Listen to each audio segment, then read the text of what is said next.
கிறிஸ்துவுக்குள் பிரியமானவர்களே, இந்த ஆசீர்வதிக்கப்பட்ட டிசம்பர் மாதம் 29ஆம் நாளிலும் தினம் ஒரு இறைவாக்கின் வழியாக உங்கள் ஒவ்வொருவரையும் சந்திப்பதில் மிக்க மகிழ்ச்சி.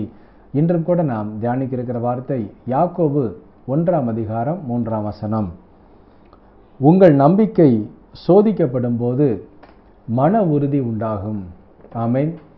கிறிஸ்துவுக்குள் பிரியமானவர்களே, ஒருவருக்கு எல்லா ஆசீர்வாதங்களும் அந்தந்த நேரத்தில் கரெக்டாக கிடச்சிக்கிட்டே இருந்தால் கடவுள் அந்த இடத்திலிருந்து கிளம்பி விடுவார்.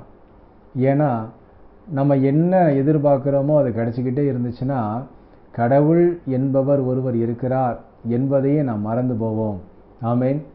ஆம், கிறிஸ்துவுக்குள் பிரியமானவர்களே, கடவுள் எல்லா நேரங்களிலும் எல்லாவற்றையும் கொடுத்து விட்டால் நாம் நிச்சயமாகவே கடவுளை மாத்திரம் மறக்க மாட்டோம், நம்முடைய குடும்பத்தையே மறந்து விடுவோம். நம்முடைய போக்கு, நம்முடைய எண்ணங்கள் எல்லாமே பிசாசுக்கு அடிமையாவதற்குரிய சாத்தியக்கூறுகளை கொண்டதாகவே இருக்க ஆரம்பிக்கும். நம்முடைய வாழ்க்கை பாதையே திசை மாறி போய்விடும். ஆமென்.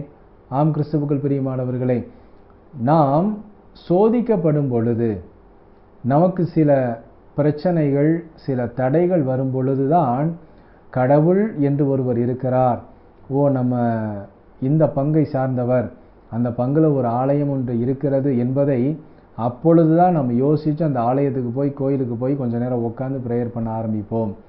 அதே போல் வீட்டில் நம்ம குடும்ப ஜெபம் செய்வோம், நம்ம ப்ரேயரே பண்ணுறதில்லை, அதனால தான் இவ்வளவு பிரச்சனை என்று அந்த நேரத்தில் தான் நம்ம அதை யோசிக்க ஆரம்பிப்போம்.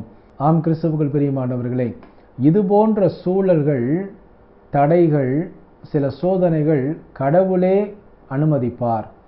ஏனென்றால் நாம் சில நேரங்களில் கடவுளை விட்டு தூரமாக போயிருப்போம்.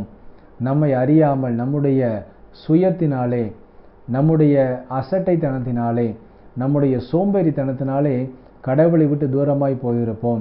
கடவுளுக்கென்று நாம் கொடுக்க வேண்டிய நேரத்தை கொடுக்க மறந்திருப்போம்.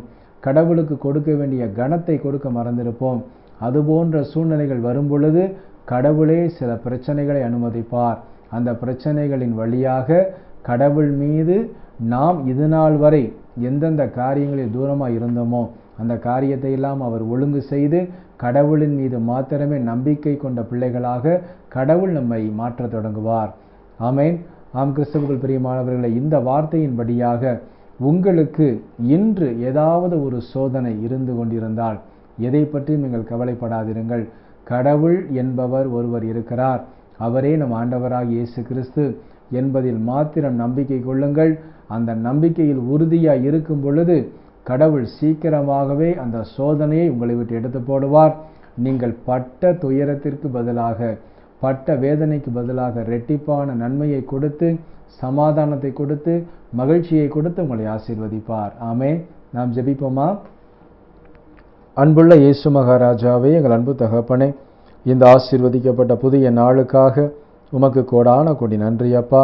இந்த நாளிலும் நாங்கள் பெற்றுக்கொண்ட இந்த இறைவாக்கின்படியாகவே எந்த சோதனைகள் வந்தாலும் அது எங்களுடைய நம்பிக்கை உறுதிப்படுத்துவதற்கே என்பதில் நாங்கள் உறுதியாக இருந்து கடவுளின் மீது நம்பிக்கை வைத்து எல்லா ஆசீர்வாதங்களையும், விடுதலையையும், அற்புதங்களையும் நாங்கள் சீக்கிரமாய் பெற்றுக்கொள்ள எங்களை தாழ்த்தி திருப்பாதங்களில் அர்ப்பணிக்கிறோம் அப்பா.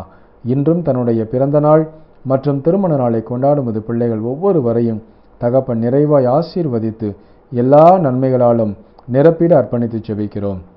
இயேசு கிறிஸ்துவின் விலையேறப்பட்ட நாமத்திலே ஜெபிக்கிறோம் எங்கள் ஜீவனுள்ள நல்ல பிதாவே. ஆமேன். கிறிஸ்துவுக்குள் பிரியமானவர்களே, இன்று நாம் பெற்றுக்கொண்ட இந்த இறைவாக்கின்படியாகவே எப்பேற்பட்ட சோதனைகள் வந்தாலும் அதை கடவுள் என்னுடைய நம்பிக்கையை வலுப்படுத்துவதற்காகவே அனுமதித்திருக்கிறார் என்பதில் மாத்திரம் நாம் உறுதியாயிருப்போம். சீக்கிரமாய் அந்த சோதனைகள் அனைத்தையும் கடவுள் நிவர்த்தி செய்வார், நீக்கி போடுவார். ஆமேன்.